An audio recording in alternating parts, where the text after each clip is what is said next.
السلام علیکم ناظرین، فوکس پوائنٹ یوٹیوب چینل آپ دیکھ رہے ہیں۔ میں ہوں شاہد منیر۔ ناظرین، آج کے بلاگ میں 3 چیزوں کے اوپر آپ کے سامنے ہم نے روشنی ڈال دی ہے۔ وہ تینوں معاملات ایسے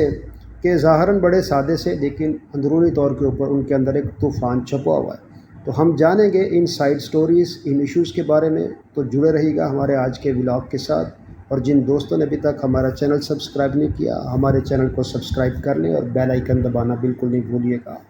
ناظرین، 3 جو اہم ترین ایشو ہیں، ایک تو سب سے پہلا اور بڑا معاملہ وہ یہ ہے کہ میجر جنرل بابر افتخار صاحب، ترجمان پاک فوج نے کل میڈیا بریفنگ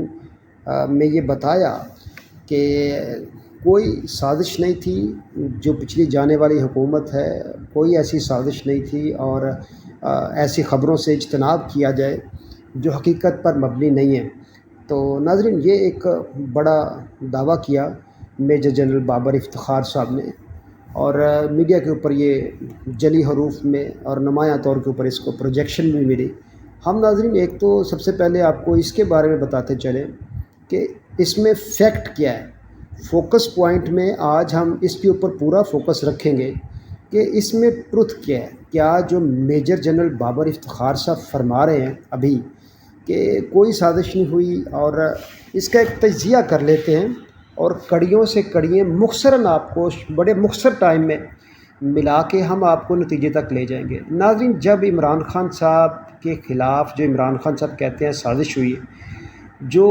سفیر پاکستانی تھے مجید خان صاحب، ان کو جو ڈونلڈ لو تھے انہوں نے ایک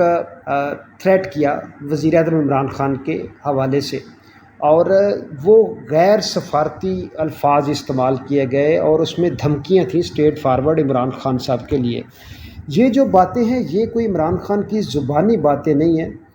یہ جو پاکستان کے سفیر کو جو لیٹر تھمایا گیا اس میں یہ ریٹن فارم میں موجود تھا۔ یہ لیٹر رکھا گیا عمران خان صاحب نے، جو ان کی سیکیورٹی ادارے ہیں ان کے سامنے رکھا، تو اس کو ریڈ کرنے کے بعد، اسٹڈی کرنے کے بعد، جو اس کے مندرجات تھے ان کو پڑھنے کے بعد میں ہمارے سیکیورٹی اداروں نے یہ کہا کہ اس کے اوپر ڈی مارش دینا چاہیے، یعنی کہ یہ جو سائفر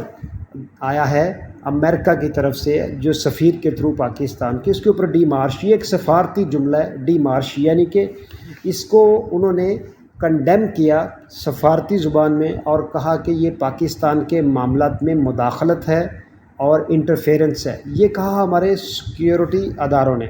اب ناظرین، معاملہ اس سے بڑا آگے، تو ایک جو منٹس آف میٹنگ تھے وہ جاری ہوئے عمران خان صاحب کی سیکیورٹی اداروں کے ساتھ ملاقات میں، تو اس میں بھی انٹرفیرنس اور سازش کا، کانسپریسی کا لفظ استعمال تھا، جو منٹس آف دا میٹنگ جاری ہوئے اس میں۔ اب ناظرین، آپ کو پتہ ہے پھر عمران خان صاحب کی حکومت چلی گئی اور اس کا انہوں نے برملا اظہار کیا۔ اب اتنی طوالت کے بعد میں، 3 مہینے کے بعد میں، اسٹریٹ فارورڈلی وہ کہہ رہے ہیں اس میں کوئی سازش یا کوئی مداخلت نہیں ہے۔ مداخلت اور انٹرفیرنس اور مداخلت کیا دو الگ چیزیں ہیں؟ آپ نے ہی تو جو اپنے منٹس آف میٹنگ تھے، جو آپ نے ڈی مارش کیا تھا، جو آپ کے سامنے عمران خان صاحب نے وہ سائفر رکھا، تو آپ نے ہی تو کہا تھا اس وقت کہ یہ پاکستان کے معاملات میں کھلی مداخلت ہے اور یہ تھریٹس ہے پاکستان کو، اس کے اوپر ڈی مارش دینا چاہیے۔ تو یہ آپ کی ایما کے اوپر حکومت نے ڈی مارش کیا۔ اب یہ بتائیے کہ آپ کی پہلی بات کو درست مانا جائے یا آپ کی کل کی جو میڈیا ٹاک ہے اس میں کی گئی کنورسیشن کو درست مانا جائے؟ یہ سوال ہم آپ سے، پاکستان کی عوام، کرنا چاہتے ہیں کہ پہلے جو آپ کی سٹیٹمنٹ تھی وہ یہ تھی کہ انٹرفیرنس ہے، مداخلت ہے۔ چلے انٹرفیرنس ہی کہہ لیں آپ، اب انٹرفیرنس کا مطلب مداخلت بنتا ہے، اب آپ سرے سے انٹرفیرنس بھی کہہ رہے ہیں کہ نہیں ہے۔ تو یہ کوئی دوہرا طرز معیار نہیں ہے آپ کا کہ پہلے آپ یہ سٹیٹمنٹ جاری فرما رہے تھے کہ اس میں انٹرفیرنس ہے اور منٹس آف دا میٹنگ بھی اس کے جاری ہوئے تھے اس وقت، تو آپ کیوں لوگوں کو کنفیوز کرنا چاہتے ہیں؟ اب اگر انٹرفیرنس ہے یا نہیں ہے، اب آپ کا تو اس کو پروب کرنا کام نہیں ہے، ٹھیک ہے۔ اب پاکستان کی عوام تک یہ معاملہ آ گیا، کیونکہ جو آپ نے پچھلی میٹنگ میں یہ کہہ دیا تھا، اس کے کہنے کے بعد کہ انٹرفیرنس ہے، اب آپ کو اس میں فردر انپٹ دینے کی کوئی ضرورت نہیں تھی ابھی فی الحال، تو کیوں ایسے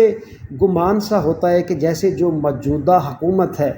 ان کو کہیں نہ کہیں آپ کے بیانات سے تقویت مل رہی ہے بادی النظر میں؟ تو اس کو ذرا دیکھنے کی ضرورت ہے کہ جو ہمارے آئی ایس پی آر ہیں، انتہائی قابل احترام میجر جنرل بابر افتخار صاحب ایک ادارے کو ریپریزنٹ کرتے ہیں، تو ان کو کچھ اس طرح کی اسٹیٹمنٹس جو کانٹریورسی کریٹ کریں ان سے اجتناب کرنا ہی مناسب ہوگا، کیونکہ ہم یہ سمجھتے ہیں کہ جتنی فوج محب وطن ہے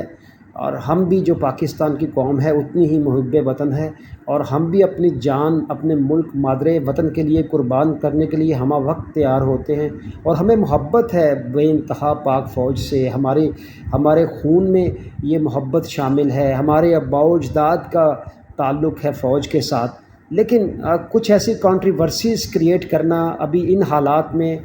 میرا خیال ہے کہ وہ بادی النظر میں مناسب نہیں ہوگا۔ ناظرین، یہ تو ہو گیا پہلا portion major general Babar Iftikhar sahab کی جو میڈیا ٹاک تھی اس کے حوالے سے۔ اب دوسرے پورشن کے اوپر آ جائیں۔ لیٹسٹ اپڈیٹ یہ ہے کہ 2 فرنٹ مین انہوں نے مونس علائی صاحب کے گرفتار کر لی ہیں۔ جو موجودہ حکومت ہے امپورٹڈ ان کا کلیم ہے کہ ہم نے مونس علائی کے 2 فرنٹ مین جو ہے وہ اریسٹ کر لی ہے۔ ایک تو انہوں نے منیر نواز بھٹی کو اریسٹ کیا ہے،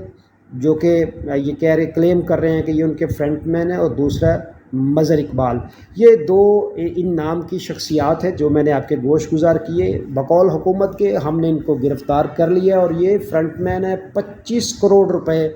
جو ہے وہ منی لانڈرنگ کی ہے اب مونس علائی نے۔ ناظرین، یہ مضحکہ خیز لگتا ہے ہمیں، کیونکہ ابھی چند دن پہلے تک یہ گھٹنے پکڑ کے بیٹھے ہوئے تھے قوف لیگ کے۔ اب آپ کو پتہ ہے کہ ایک ووٹ کی ان کی اکثریت ہے وفاق میں، اور پنجاب میں جو پرویز الہی صاحب ہیں انہوں نے ان کو ناکو چنے چبائے ہوئے ہیں بطور اسپیکر پنجاب اسمبلی۔ اب ان حالات کے اندر آپ اس طرح کے اگر اوچھے ہتھ کنڈوں کے اوپر آ جائیں، کیونکہ اوچھے ہتھ کنڈے اس لیے ہیں کہ اگر آپ کے پاس کوئی ثبوت تھے، آپ تو یہ کہہ رہے تھے کہ ہم نے کوئی بھی ایسا عمل نہیں کرنا جس سے یہ تاثر جائے کہ ہم سیاسی انتقام لے رہے ہیں، لیکن آپ کے ہر عمل سے تحریک انصاف کے احتجاج سے لے کے FIR کاٹنے تک، دیواریں پھلانگنے تک، جعلی پرچے دینے پر، دہشت گردی کے پرچے دینے، آپ کے ہر عمل سے